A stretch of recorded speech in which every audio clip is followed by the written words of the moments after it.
Shalom pemirsa CBN Indonesia dimanapun Anda berada. Senang sekali kita boleh bertemu kembali dalam acara pembacaan buku Yesus Nama di Atas Segala Nama, tulisan dari Nyonya Ellen G. White. Dan pada saat ini kita sudah memasuki halaman yang ke-39 dengan judul Panglima Bala Tentara Tuhan. Dan saya undang pemirsa di rumah untuk kita boleh sama-sama membuka Alkitab kita di dalam Keluaran 14 ayat 14. Tuhan akan berperang untuk kamu dan kamu akan diam saja. Saya memikirkan tentang meditasi Kristus dan janjinya. Aku tidak akan meninggalkan kamu sebagai yatim piatu. Aku datang kembali kepadamu. Yohanes 14 ayat 18. Tugas perantaraan Roh Kudus adalah untuk digabungkan dengan usaha manusia dan seluruh surga terlibat dalam pekerjaan mempersiapkan suatu umat untuk berdiri di hari-hari terakhir ini. Akhir sudah dekat dan kita ingin agar dunia yang akan datang tetap pada pandangan kita.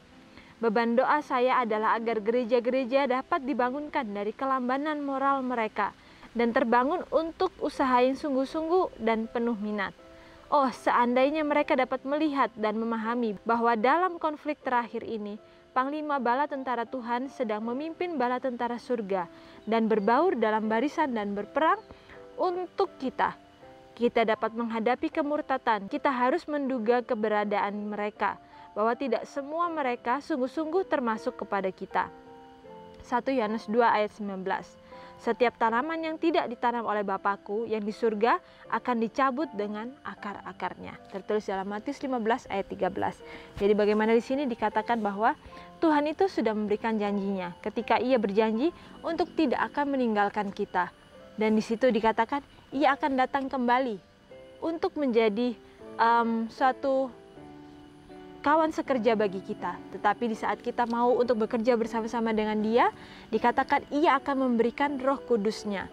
Lalu Roh Kudus-Nya itu bukan hanya untuk bekerja sendirian, tetapi di sini dikatakan untuk digabungkan dengan usaha manusia dan seluruh surga. Jadi bagaimana di sini firman Tuhan dengan jelas mengatakan bahwa harus ada usaha atau bagian daripada kita sebagai manusia untuk kita boleh melakukan suatu kebenaran. Karena kita tidak bisa untuk membiarkan Roh Kudus untuk bekerja sendirian. Lalu kita hanya diam-diam saja, lalu kita merasa bahwa kita sudah berada di posisi yang benar. Kita sudah merasa bahwa kita ini adalah anak-anak Tuhan yang sudah pasti akan diselamatkan. Jadi bagaimana di sini kita tahu bahwa kita itu harus mempunyai sebuah pekerjaan bersama-sama dengan Dia. Dan di sini juga dikatakan bahwa kita harus menggabungkan usaha manusia dengan seluruh surga terlibat dalam pekerjaan untuk mempersiapkan suatu umat untuk berdiri di hari-hari terakhir. Jadi bagaimana? Itu adalah suatu hal yang besar yang bisa kita persiapkan atau kita lakukan. Karena itu adalah visi dan misi daripada Dia, daripada Tuhan kita itu. Bagaimana Yesus berusaha supaya ada satu umat yang bisa berdiri di akhirnya. Itu adalah janjinya. Dan Ia pasti akan menggenapi janji tersebut. Lalu bagian kita, apakah kita mau untuk berada dalam kelompok tersebut, untuk menjadi orang-orang yang bisa berdiri di hari-hari terakhir itu. Terutama kita yang sudah mengetahui bahwa kita ini hidup di akhir zaman. Waktu kita sudah sangat singkat. Apakah kita mau melakukan setiap hal dengan maksimal, dengan sebisa mungkin kita bisa melakukannya untuk menghasilkan hasil yang terbaik bagi Tuhan? Ataukah kita mau masa bodoh saja karena kita merasa kita masih mempunyai waktu, karena kita melihat saat ini kita berada dalam kondisi yang baik-baik saja. Tetapi kita harus tahu dan kita harus sadari bahwa dunia sedang tidak baik-baik saja. Bahkan orang dunia pun mengetahui akan hal tersebut. Kita tahu bahwa belakangan ini sudah banyak terjadi peperangan, banyak terjadi bencana-bencana alam. Tetapi mungkin karena seringnya terjadi hal-hal tersebut, akhirnya membuat kita terbiasa akan hal-hal tersebut. Sehingga kita tidak merasa itu adalah suatu panggilan untuk kita boleh melakukan hal-hal yang terbaik bagi Tuhan itu mulai dari saat ini. Karena ketika kita menunda-nunda hal tersebut, kita tidak tahu apakah kita masih mempunyai waktu untuk bertobat dan kembali kepada Tuhan, ataukah kita akan hilang begitu saja. Dan di sini juga dikatakan bahwa beban doa saya adalah agar gereja-gereja dibangunkan dari kelambanan moral mereka dan terbangun dengan usaha yang sungguh-sungguh dan penuh minat. Jadi bagaimana di sini dikatakan gereja-gereja boleh dibangunkan?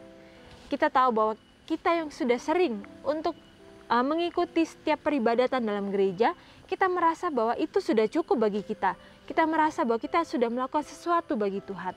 Tetapi Tuhan di sini dengan jelas mengatakan bahwa hendaklah gereja-gereja dapat dibangunkan dari kelambanan moral mereka. Jadi bagaimana di sini dengan tegas dikatakan bahwa gereja itu sedang berpikir bahwa mereka sedang dalam kondisi baik-baik saja, tetapi itu adalah kelambanan moral yang mungkin setan berikan, bahwa mereka sedang dalam kondisi baik-baik saja, tetapi mereka lupa untuk mengintrospeksi diri mereka. Kita lupa untuk mengintrospeksi diri kita masing-masing. Karena kita sudah merasa bahwa kita ini adalah anak-anak Tuhan, kita sudah merasa kita sudah dibaptis, lalu kita merasa diri kita ini ada dalam kondisi yang baik-baik saja. Tetapi di sini dikatakan bahwa, seandainya mereka dapat melihat dan memahami bahwa dalam konflik terakhir ini, Panglima Bala Tentara Tuhan sedang memimpin bala tentara surga dan berbaur dalam barisan dan berperang untuk kita. Kita akan menghadapi kemurtatan. Kita harus menduga keberadaan kita. Jadi bagaimana di sini dengan jelas dikatakan bahwa Panglima Bala Tentara Tuhan itu akan berbaur, akan berperang untuk kita. Lalu apakah kita dengan santainya kita akan leha-leha saja, ataukah kita juga mau untuk menjadi tentara-tentara Kristus? Jadi bagaimana di sini kembali firman Tuhan mengingatkan kepada kita, hendaklah dalam kehidupan kita yang sudah sangat singkat, kita diinginkan oleh Tuhan untuk bisa berdiri menjadi tentara-tentara Kristus. Dan ketika kita menjadi tentara-tentara Kristus, apakah kita bisa memilih setiap pekerjaan kita, ataukah kita justru mengikut saja atas perintah daripada panglima kita? Jadi di sini kembali kita diingatkan bahwa kita diinginkan untuk melakukan yang terbaik yang bisa kita lakukan. Dan di sini juga dikatakan bahwa malaikat-malaikat yang perkasa dari surga akan bumi menjadi terang oleh kemuliaan kota besar itu. Wahyu 18 ayat 1 dan 2. Oh, betapa saya ingin gereja bangkit dan bersinar karena kemuliaan Tuhan telah terbit atasnya. Apa yang tidak dapat kita lakukan di dalam Tuhan jika setiap agen manusia melakukan yang terbaik, sebab di luar aku kamu tidak dapat berbuat apa-apa. Yohanes 15 ayat 5. Jadi di sini dengan jelas dikatakan bahwa di luar Yesus kita tidak akan bisa melakukan apa-apa. Tetapi di dalam Dia, apa yang tidak bisa kita lakukan? Karena kita bisa melakukan apapun yang terbaik di dalam Yesus. Karena Yesuslah yang memampukan kita, bukan karena kuat dan kuasa kita. Lalu di sini juga dikatakan bahwa kita akan kehilangan iman dan keberanian dalam konflik jika kita tidak ditopang oleh kuasa Tuhan. Setiap bentuk kejahatan akan muncul dalam tindakan yang intens. Malaikat jahat menyatukan kekuatan mereka dengan orang-orang jahat. Dan oleh karena mereka telah berada dalam konflik terus-menerus dan memperoleh pengalaman dalam mode penipuan dan pertempuran terbaik, dan telah diperkuat selama berabad-abad, mereka tidak akan menyerah pada kontes terakhir yang hebat tanpa perjuangan yang sengit. Seluruh dunia akan berada di satu sisi dan di sisi yang lain dalam pertentangan ini. Pertempuran Harmagedon akan terjadi. Dan pada hari itu harus didapati bahwa tidak ada dari kita yang tertidur. Kita harus bangun dan waspada.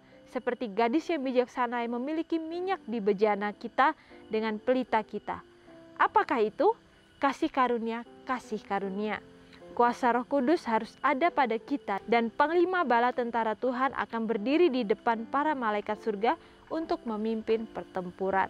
Jadi bagaimana di sini dikatakan bahwa kita itu akan kehilangan keberanian dan iman kita ketika kita tidak mengandalkan Tuhan. Karena hanya melalui topangan daripada kuasa Tuhan saja kita mempunyai hal-hal tersebut. Dan di sini juga dikatakan bahwa kita akan melihat setiap bentuk kejahatan akan muncul secara intens. Dan di sini juga dikatakan bahwa malaikat jahat akan bersatu dengan orang-orang jahat. Mereka akan menyatukan kekuatan mereka.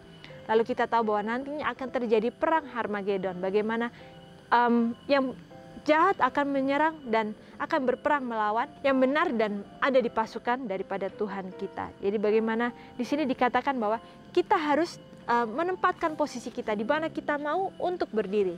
Apakah kita mau untuk berada di dalam pasukan daripada Tuhan kita, ataukah kita mau menjadi pasukan yang melawan Tuhan kita?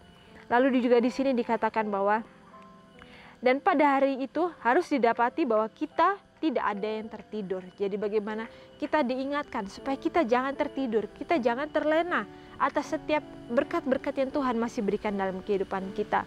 Dan di sini juga dikatakan kita harus bangun dan waspada seperti gadis yang bijaksana yang menyiapkan minyak dan pelitanya. Lalu di sini dikatakan apakah minyak itu? Itu adalah kasih karunia Tuhan. Jadi bagaimana Di sini dikatakan bahwa kita harus mempunyai persiapan dalam kehidupan kita. Kita harus memulai setiap persiapan itu sejak kita mulai mendengarkan firman Tuhan. Di saat kita mau untuk mendengarkan firman Tuhan, kita juga seharusnya mau untuk menghidupkannya itu. Karena ketika kita hanya mendengar teori-teori saja tanpa kita praktekkan, maka itu akhirnya akan hilang begitu saja. Lalu di sini juga dikatakan bahwa Panglima bala tentara Tuhan yang akan berdiri di depan para malaikat surga untuk memimpin pertempuran. Jadi bagaimana begitu indah firman Tuhan mengatakan bahwa Panglima bala tentara surga itulah yang akan menjadi pemimpin daripada umat-umat Tuhan itu. Jadi bagaimana di sini dengan jelas firman Tuhan mengingatkan kepada kita bahwa kita ini tidak ditinggalkan sendirian dalam setiap usaha kita, dalam setiap pergumulan kita. Tuhan selalu ada, terutama di dalam kehidupan kita sebagai umat-umat yang berada di hari-hari terakhir daripada penutupan pintu kasihan. Kita tahu bahwa waktu kita ini sudah sangat singkat dan Tuhan akan berusaha semakin intens untuk memanggil kita. Tetapi apakah kita mau untuk datang kepadanya? Ataukah kita mau untuk mengikuti panggilan yang intens daripada kuasa kegelapan itu? Lalu di sini juga dikatakan bahwa renungan lebih dalam. Setan dan pasukan jahatnya akan melakukan segala daya mereka untuk melawan pasukan Tuhan. Apakah saya siap mengambil tempat saya dalam pertempuran besar yang akan datang? Apakah yang bisa saya lakukan hari ini untuk bersedia? Dan ini adalah pertanyaan untuk kita renungkan masing-masing. Apakah yang bisa kita lakukan hari ini untuk mempersiapkan diri kita? Untuk membuat kita bisa mengikuti apa yang Tuhan sudah rancangkan dalam kehidupan kita, bahwa itu adalah rancangan yang terbaik dan bukan rancangan kecelakaan. Jadi bagaimana di sini? Kita kembali diingatkan bahwa dalam setiap kesempatan yang Tuhan berikan, hendaklah kita pergunakan dengan penuh tanggung jawab, dengan semaksimal mungkin. Kita melakukan setiap hal yang bisa kita lakukan untuk mempersiapkan diri kita untuk menghadapi hari depan yang begitu sulit nanti. Tetapi meskipun kita tahu bahwa hari depan itu begitu sulit, kita harus yakin dan percaya bahwa Tuhan itu selalu ada untuk kita dan selalu berada di depan kita untuk menyediakan jalan bagi kita. Tetapi apakah kita mau untuk mengikuti jalan Tuhan itu, ataukah kita mau mengikuti jalan-jalan pribadi dalam kehidupan kita? Jadi biarlah melalui setiap pilihan-pilihan kehidupan kita, hendaklah kita serahkan semuanya hanya ke dalam Tuhan, dan biarlah Dia yang memilihkan setiap jalan kehidupan bagi kita, sehingga kita akan mudah untuk menjalani kehidupan kita. Dan sampai di sini acara pembacaan kita pada saat ini. Sampai bertemu kembali dalam acara pembacaan yang selanjutnya. Shalom, Tuhan memberkati.